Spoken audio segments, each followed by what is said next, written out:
Okay, I need you to be honest with me. Always. Azriel or Lucien? For Elaine? Yeah. Oh, all right. This kind of feels like a trap. I I, mean, it's a I don't debate. really know how to like, I'm afraid to give you an exact answer. It feels like a trap. That's okay. We'll discuss more because everybody has their opinion of what they like and don't like about them. Yes. So, okay. Here's the thing about the Azriel, Elaine, Lucian triangle is it's a triangle, but it's not a triangle. It's like the unspoken triangle because you know that there is an attraction Elaine has for Az because she called him beautiful and everything. Mm-hmm. Lucian is very Stalkerish?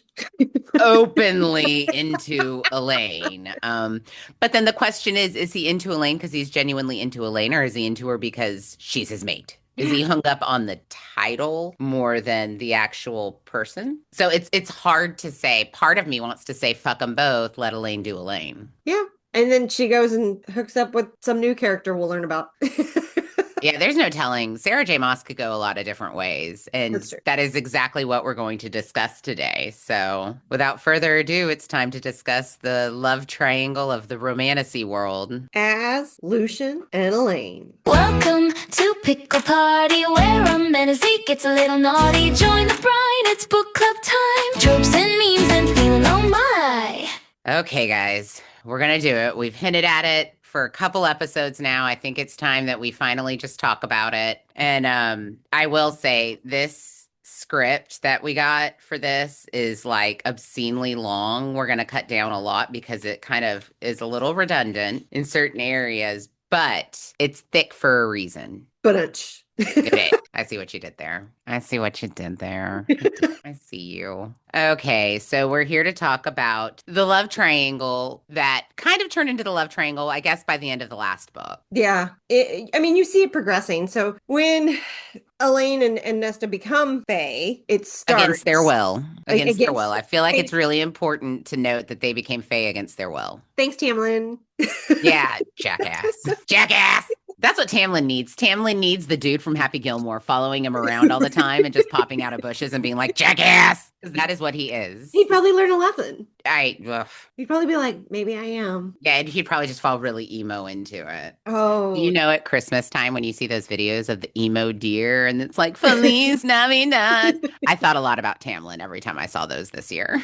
have you seen the cow ones? They're Yes, those the are hairy kangaroos. amazing. I know, I freaking love those. They're I've like, had a few people send those to me and I'm like, yeah, emo cows are the best cows. those are the best cows. All right, back to topic though. So, do you want to start with Azrael, Lucian, or Elaine? Which one do you want to go for? I feel like let's start with Elaine because one girl, two guys, right? True. So let's start with her. Let me tell you my love for Elaine. Like, she gets such a bad rap for not She having. does. There's so many people that are like, she doesn't have much of a character and she's bland and she didn't help her family and da da da da. Okay, one, she's really good at growing flowers. Didn't say she was good at growing vegetables. That's kind of a You know different what? Thank task. you. Yes, thank you. And those are two very different beasts Yeah, to manage. Okay. I say that because I'm a flower girl. I I do feel not both. attempt to do vegetables for a reason.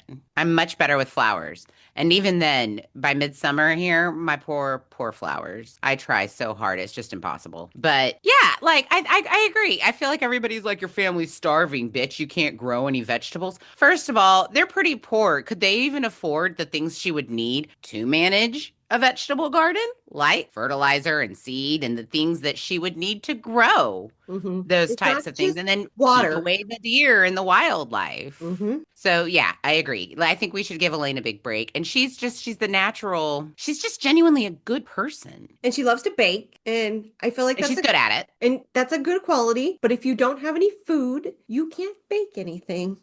Exactly. Like, what do they want her to bake? And honestly, I don't really feel like she learned much about baking until she met the other two, The wraths. the rats. Thank you. I'm sure she had small amount of skill doing that because I mean, Nesta and her had to eat while Feyre was off fucking Tamlin. That's true. Well, I mean, but then she had the money by then to do those things True. because they got their money back. Yeah. So Elaine, for those of you who aren't 100% familiar with these books, Elaine is the middle sister hmm of Nesta and Feyre. Feyre is the youngest, Nesta's the oldest. hmm You learn a lot about Nesta in the third and fifth book, but but they don't really talk much about Elaine. And Elaine is extremely traumatized in those books. So there's not really much to her other than kind of walking around in almost like a zombie-like state. They kind of make her the middle child because like the middle child's the one that, That gets forgotten and yeah, gets left out 100%. She truly is the true middle child. Like Nesta comes out of the cauldron with two middle fingers up and everybody's like, oh shit.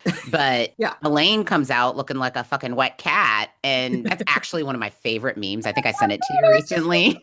Lucian, Elaine, you're my mate. And it's like a picture of a wet cat just looking back at him like, what the fuck? Like that is exactly what happens in the books, guy. Yeah. Oh, yes. So she's barely processed what just happened to her, and she gets this whole other thing of mate thrown on her. I honestly think Nesta's reaction also kind of triggers her resistance to it because Nesta's immediately like, oh, no, you're not. Like, you are no one's mate. And I think that kind of reiterates that reticence to wanting a mate. Also, let's keep in mind, again, she didn't hop in that cauldron on her own. The King of Hybern ordered it. And then she motherfucking kills him. Elaine stepped out of the shadow behind him and rammed Truth Teller to the hilt through the back of the king's neck as she snarled in his ear, "Don't you touch my sister." That's right. Okay. Okay. It's all coming back to me now, guys. It's all coming back to me. Coming back to me now. It's all coming back. It's all coming back to me now.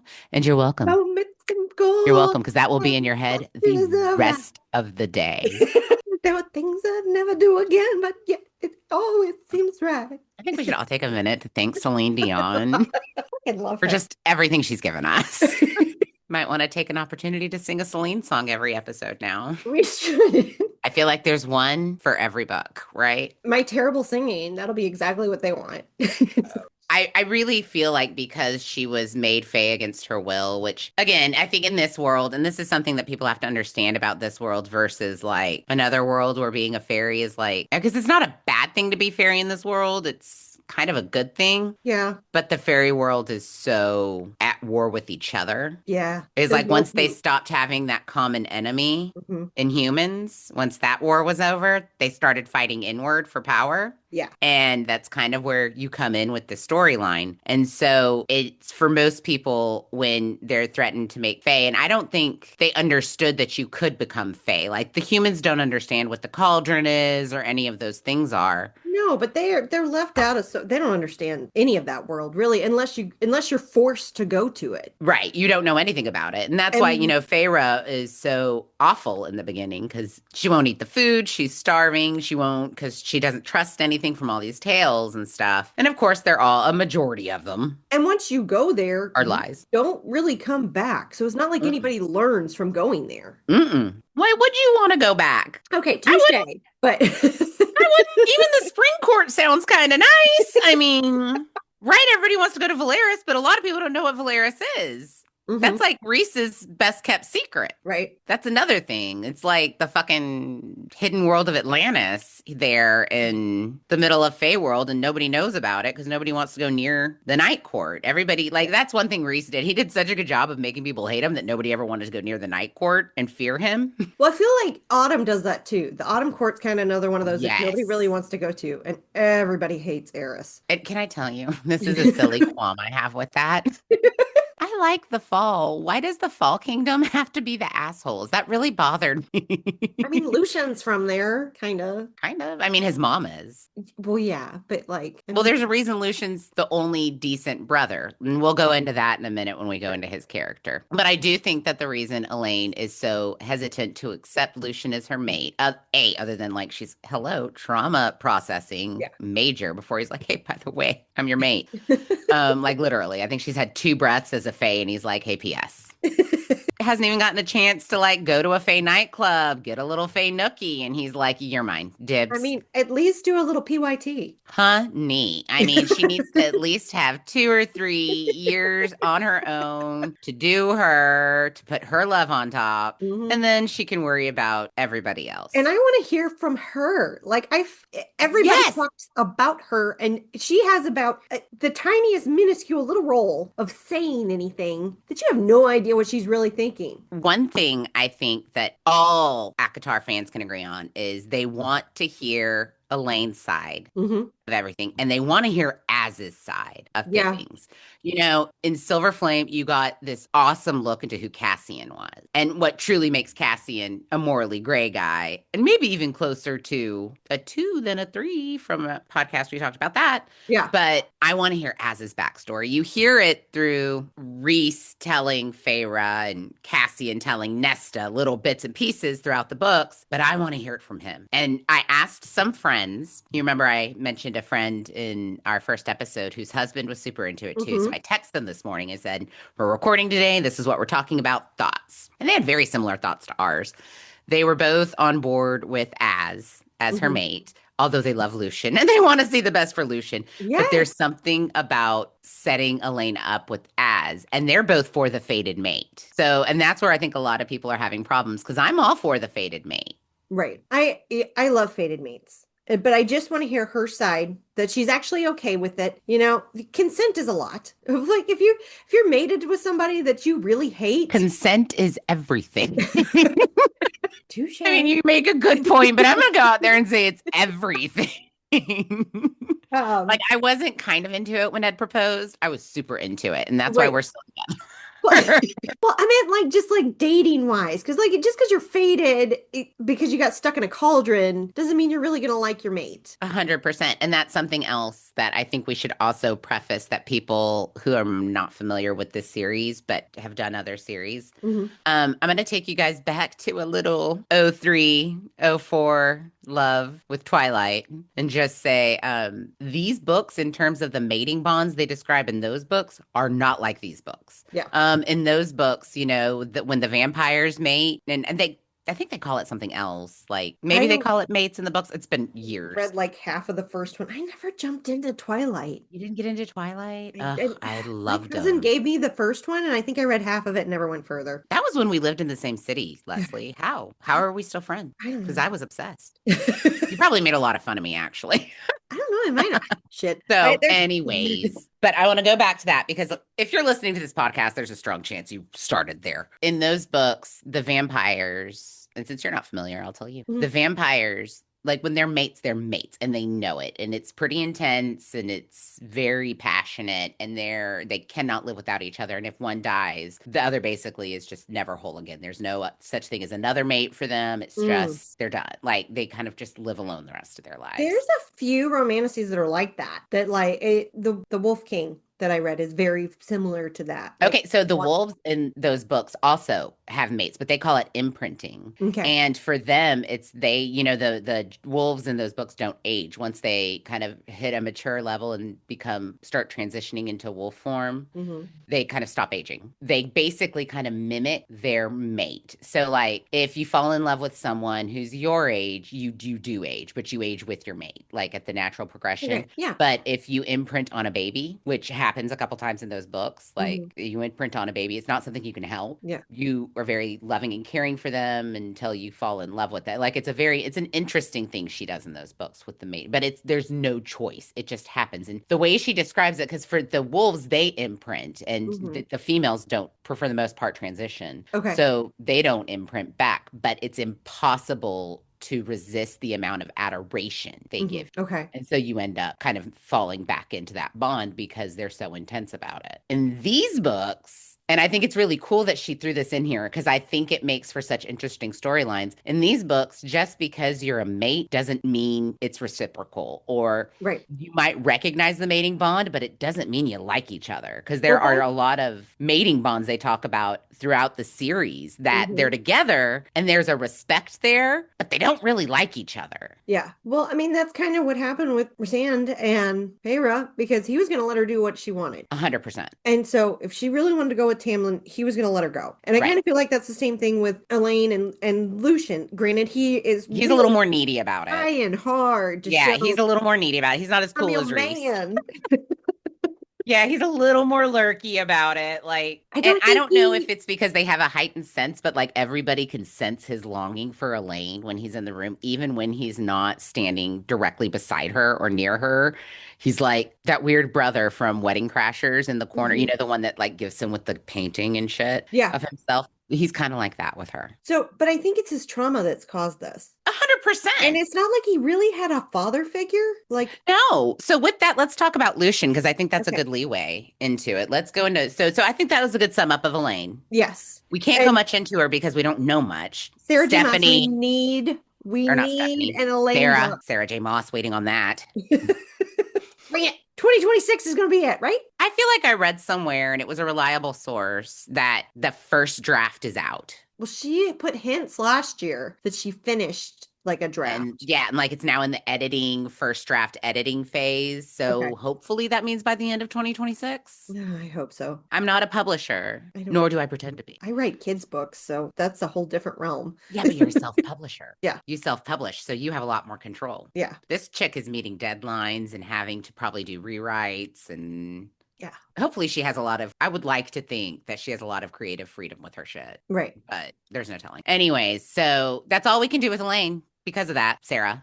We need more. We need more. So let's go into Lucien, the BFF that just blindly, I think, see, now that this may be Lucien's big flaw. And this is funny for me to say because if you know me as a person, loyalty is my big thing. Mm-hmm. Had some recent tragic friend breakups and it comes down to loyalty a lot of the time. Right. And so for me, I see where Lucien is flawed in that he blindly, loyally follows Tamlin. And because he's with Tamlin and is he was with Tamlin when Tamlin kidnaps Elain and Nesta. Right. So how can he not be seen as the bad guy? Even though he may not have felt that it was the right thing to do. I mean, Tamlin didn't know that Hybern was going to do what he did, but in a way, I kind of feel like he did. I mean, Hybern's not like, I'm just going to look at these people and not hurt them. It's almost like Amarantha. That's true. Was Tamlin that stupid? I think he coaxed himself that it was going to be a good thing. Like he was he just that selfish? He knew what was going to happen and he just didn't care as long as he got Feyre back. Well, I think what he thought in his mind, he had told himself, if I make her sister's Fae, then her family's with me and we'll all be happy and together. That'll make sense. That would make sense. Yeah, I could see that. He thinks he's got the best of intentions, but truly when you get down to the bottom, they're all selfish motives. Yeah. Oh yeah, it's 100% just to keep her there with him, but he just thought if everybody's one big happy family, it'd be fine. By the way, side note, I got Ed. He's starting A Court of Thorns and Roses tonight. Nice. He was like, I'm tired of listening to this. I don't know what you guys are talking about. Also, my mom listened to our first episode and is also getting the books. So we'll check back on that one. Nice. Yeah, I have no idea what she's going to think. I think she'll enjoy the fantasy part. I feel like she had a hard time with the 50 Shades book because of all the gruesome sex. She's y'all, she's in her 60s. This is not typically her jam. She would enjoy the fantasy part, but I think she's going to struggle with the sex part. So we'll see what happens. Okay. Which, funnily enough, is what I live for. So. Same girl, same. So Lucien, best of intentions, and as somebody who loves loyalty, I have to say this is where I think his loyalty is flawed. Because he should have told Tamlin, this is not going to work, Tamlin. This is not a good idea. You cannot trust Hybern. And I feel like he tried to, but when Tamlin pushed back, he was just like, okay. He doesn't, though. He has no backbone. And I kind of feel like that's because of the Autumn Court and them beating him down. Yeah. So, and, Tamlin also saved his life. And that's a part of, there's a guilt. Yes. And so, and even Eris, like he bats him down. He has no backbone. He doesn't know how to stand up on his own. He's literally hidden in the shadows his whole life. And so, of course he's going to fall and under, a bully's wing, basically, because Tamlin is a bully. And so, 100%, right? He's like, so wait, remind me, Tamlin, was he the youngest in his family? Because like he's basically the only one left of his family. Like he doesn't have any brothers or sisters. It's just him. Yeah. Okay. Yeah. I feel like, Tamlin is really at essence a bully. Yeah. Well, especially if you want to go into the first book or the first part of the second book. Yeah. And so you have that. And so I think it's really easy for people that do have trauma and have never had to stand up on their own to fall in like with somebody that's like, here, I'll take care of you and I'm gonna be nice to you. I may be shitty to everybody else, but to you, I'm going to be really nice, but you got to help me do all this stuff. It's the cycle of abuse, right? Like abusers look for victims. Like they seek people out that they can do that to. Yeah. Tamlin saved Lucien, banked up all these, trust with him, and then holds it over his head, treats him as a member of his court, and then kind of holds it over his head. Yep. And then you can see how torn, and you can tell there's that's such a good observation, Les, because when he leaves with Feyre, he feels so guilty.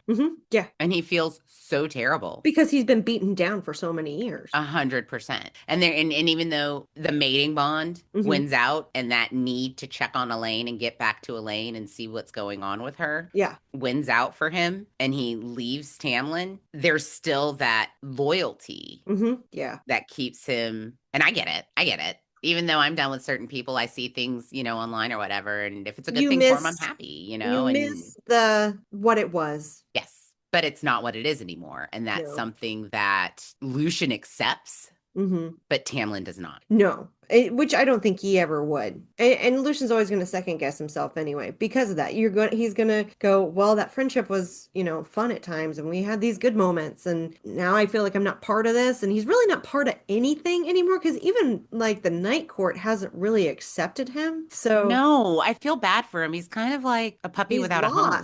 Yeah. And then they do the secret reveal that he's like Helian's son. Yes, that's something I want. I need to know more about. And I need to know how much he is willing to accept that that's probably the case. And I do love Helian though. He's just a big man whore. And he is. Well, he's just like comes in and he's just like, here's the deal. I think he's find a lady to have fun with tonight. I think he's a man whore, but I think his true mate and his true love is married to the Autumn King and he can't do anything about it. Yeah. Because they kind of lead you to believe that it wasn't just a fling, that it was a deep, passionate love. Exactly. Between the two. So maybe that's why he's sweet, because he was conceived out of love. Lucian's the only decent person who's ever come out of the Autumn Court, right? His mom and himself are the only decent members of the Autumn Court family. Oh, yeah. Baron's an ass. Oh, Baron's horrible, and his brothers aren't any better. And there's a question mark there. I think we're going to find out his true character in the next book. Oh, he was trying to schmooze on... on Nesta, and Cassian wasn't having it. I actually thought that was really funny. But like in the Harry Potter series, the reason Voldemort is so evil is because he was never conceived out of love, right?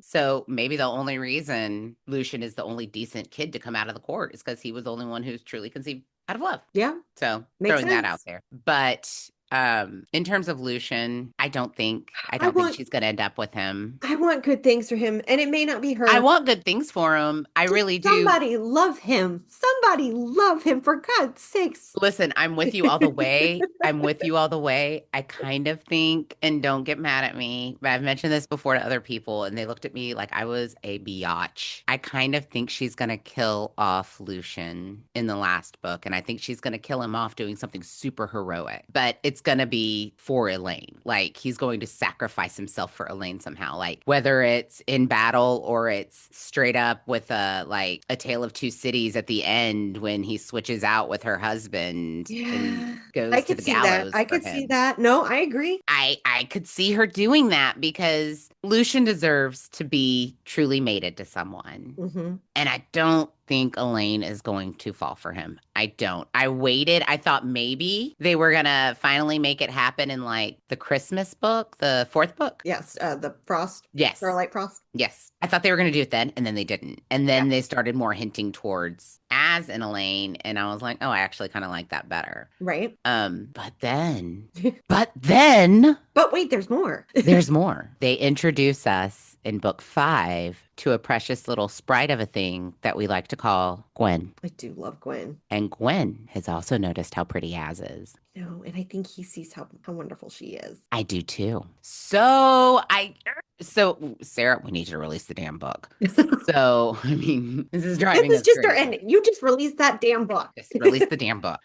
So there are so many different ways this could go. I think that we could see Az end up with Gwen, which would be cool. But I also see so many things on Book Talk and stuff like 3 brothers for 3 sisters, because Az, Cassian, and Reese, while they're not blood brothers, they refer to themselves as brothers. True. I know. And Farah and Nestor are with 2 of them. It only kind of makes sense. But you made a really good point during the last time we talked about this. Just because there's 3 boys, just because there's 3 girls, doesn't mean they all have to be together. Right. Look at Friends. And there's other series that are like that too. When there's same amount of, characters on each side, they don't always end up together.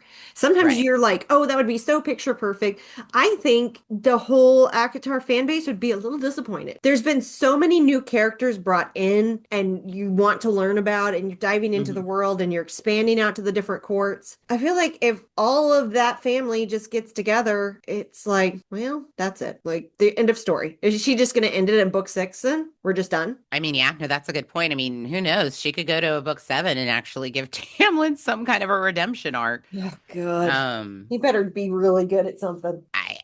I don't know how we can redeem him at this point, but maybe she can find a way. Maybe she can find a way. I think what we need to do really is talk about Az, though, because Azriel, and it's hard to discuss a lot about him because there's not much we know about his character other than what Rhys and Cassian have told us. Yet they don't really give him a hard time. Have you noticed that? They give Elain a hard time because they don't really know about her, but Yeah. they don't give Az a hard time. I don't know. Maybe it's because of how horrible his backstory really is. I mean, what little bit we do have about his backstory, he was horrifically abused as a child. Yes. He's covered in scars because of it. Yep. And then plus what he's endured in battle all these years. He's got an incredible ability with his shadows. That are dirty, that need to be I'm dusted. forgiving him. I'm slowly forgiving him for the shadows. I'm working on it. He's very peaceful. He's one of those very silent characters. Right. Not in a silent lurky way like Lucien is. True. But he is a silent character who observes. He's a spy. He's good at seeing without being seen. And he's always loved Moore. And I do love Moore, but yes, and Moore does not want he's him. been secretly in love with Morgan, who is a fierce warrior and stunning and everything Az has ever wanted, except she like a de ladies. She don't like a de dude. No. She is not strictly dickly. No, she will sleep with a man, but she prefers women. And can I just say that for as crazy as this world is, the fact that same-sex couples are they're not forbidden or forbidden, but they're still taboo. A taboo. It's like, really? Mm-hmm. Really? You've got demons falling out of places. You've got wars going on, and you care if 2 girls are scissoring and 2 dudes are doing dirty? Like, you care? Well, okay, but I don't know, this time frame, if you think about where it is, it's not like it's in now. Like the technology's not there. We're still having like blacksmiths make armor and like swords and all that crap. It's hard to remember that when you're always in Valeris, right? When in your mind, you're always in a magical city that is a little advanced. But even in that magical city where things are advanced and people are peaceful, same-sex couples are still they're not, again, it's not like against the law and it's not forbidden, but it's frowned upon. It's taboo. Right. Yeah. And Morgan admits to Feyre in one of the books, the 3rd or the 4th book. She tells her, like, I prefer ladies, but I don't want to deal with that hassle, so I just sleep with whoever. And she recognizes that Az is in love with her. And she won't sleep with Az because of that. She adores Az. She loves him so much. Yeah. But she doesn't want to lead him on. Just not enough. Right. She's not going to lead him on. No. And so I respect her for that. But I wish she would sit down and be like, listen, I like girls. You need to move on. And I also don't like how Moore gets weird with Elain. Almost like, I don't want him, but I don't want him wanting you either. Yeah. But if you've been like BFFs with somebody and then he loses his attention on you and then seeks attention from somebody else, even though she doesn't necessarily want, I think it's a jealousy thing that it's more of like. Moore does like attention. Yes. And she's not quiet about it. No. And so when he takes that attention away from her, even though she doesn't want to have anything to do with him, it drives her a little insane. So even if it was Gwen, I don't think she'd be okay with it. Interesting thought. I really need to know what's going to happen here because they do hint in the last book that Emery has a thing for Moore. Yeah. And Nesta has noted it. I don't think Nesta knows about Moore's preference for women. Nesta hasn't been around the family enough to really know. Well, she refuses to be around the family enough. Yeah. Well, and the only person who knows about Moore's preference for women is Feyre. Yeah. Feyre's the only person she's ever opened up. And maybe Amryn?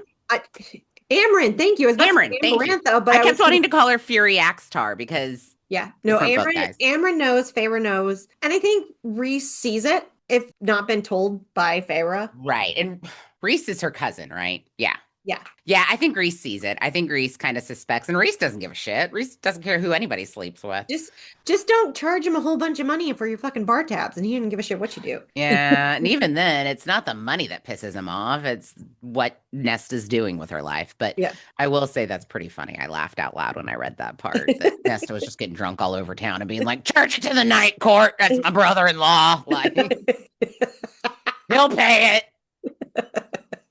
Maurice would be like, "Damn it!" And he'd pay the tab, and then be like, "Stop it, Nesta." She kept doing it. I think it's funny. Before we continue, I want to tell you about the team behind our logo and all the graphics you see on our social media. Sometimes we get you media. These guys are an AI-powered creative studio, and honestly, they made the entire branding process so easy for us. They do logos, social media graphics, videos, content creation, complete marketing strategies, basically everything you need to make your brand look professional and stand out. And the best part, they're fast, affordable, and they actually get what you're looking for. No endless revisions or confusion. If you're a business owner or creator who needs branding that pops, check them out at sometimeswegetYouMedia.com or shoot them an email at info@sometimeswegetyou.com. Sometimes We Get You Media. They definitely got us. Back to Az. I'm hopeful for either Gwen or Elaine. Maybe we just let Elaine do her thing and he just goes for Gwen. Gwen likes him, she likes Gwen, or he likes Gwen. So just let it happen. I don't know. I feel like she's going to definitely address that. Because, I mean, Gwen's got some trauma to overcome too before she'll ever let another person touch her. And for further episodes that we need to discuss more, there's been hints that Tamlin may be her daddy. Yes, that is definitely something we need to talk about. I'm very curious to hear what the fandom thinks about that, because that was a really solid point made on your part when we talked about that before. If Elaine chooses Az and not Lucien, would that be considered an open act of rebellion? No, not in my opinion. I think it's almost too easy, in my opinion. If she ends up putting him and her together, it's too easy. She's done with the series at that point, in my opinion. If she puts Az and Elaine together, there's like a strong chance for it, though. I know, but I really think I think she's done at that point. She'll move on to something else, I'm sure, and we'll all fall in love with it. Yeah. I think that's just going to wrap everything up in a bow, and we'll probably never learn more about Tamlin, probably never learn more about Lucien, and then we're done. Or it's going to happen, like you said, that Lucien's going to do some kind of like out of love act, gets killed, and then Elaine ends up with Az. I could see that. I could see that happening before I could see, I think, Gwen ending up with Az. It depends on how many more books she wants to write. I mean, Throne of Glass is 8 books. That's true. So, I don't know. Depends on how much further she wants to go. How much further can she go? I'm not going to say more on that because you got to keep reading another thing. Damn it. I knew it. I knew it. Those words collide, don't they? Those worlds collide. Oh, God, I got to finish it. Okay. I knew it. God damn it. Just get to the end. Damn it. Well, no. So the problem is I've started Fourth Wing now. Oh, we know. That one is a really good one, too. So good. I'm loving it. Mm-hmm. I'm loving it. I'm only in the first few chapters, but I'm already hooked. Like, I'm already. Is it not, though, Hunger Games with dragons? Dragon College. Yeah. So let me ask you this with the Fourth Ring books, because there's 3 of them, right? Is it like one for each year of college? I guess that's how the timeline kind of works, I guess. I do. Because, like Harry Potter, it was like a book for every year he was in the school. Yeah, it's kind of like that. It's like a different war that they go into each time, though. It's kind of like ACOTAR. You're not necessarily going through years. You're going through battles. Got it. No, that's actually a good way to put that. Because, like, the first book of ACOTAR was just kind of building up to get rid of Amarantha to get to the big shit. Which is kind of Fourth Wing. Like, you're getting to this big battle. Each one is that way, with a tailspin at the end of every single one of them, either from a dragon or from writing. I want a freaking dragon, though. So, I wish I didn't hate heights. I do have to say, though, I appreciate, shout out to the ladies that answered our post about what romantasy power would you want, because I said... I think everybody but said dragon. Yeah, except for me. dragon riding, and then 2 others said dragon riding, so good job, guys. Thanks for being on my team. I'm sorry. Is nobody into free travel? I do agree with that. I don't know. Is nobody into free travel? Because Wind and Wings was an option. Okay, I love Doctor Who, so I will get in the TARDIS any day he stops by. So that's one I've never seen. Oh. I'm not a sci-fi girl. Like this is the most sci-fi you're gonna see from me is fantasy. Yeah, I would jump in the TARDIS any day that thing dropped down. And the Especially closest in like Marvel, like the Marvel crap. I can get Mhm. into that, but Especially if it was David Tennant walking out. Oh, honey, I'm jumping in. so there's that, guys. For you guys. Les likes David Tennant. If you want to know, I think Ryan Reynolds is awfully attractive, but Ooh. that's my hall pass. Yes. Look out, Blake. Justin Timberlake, though, is my all-time favorite. No Oh, one's is he gonna your beat hall him. pass? Hmm. So for as we can say, the chemistry is undeniable. It would make sense, three brothers, three sisters. As much as you Yeah, hate it, I know it works. It's it not your does. favorite trope. I get it, but it works. And with the gift giving between them, it's like a quiet understanding. Like they get each other without having to say much. And there's a beauty in that between Az and Elaine. Now for Lucien, there's a mating bond there, and it's there for a reason. What if she gardens herself like a person? Like Groot just turns out. Like hot frostied herself like a flower man.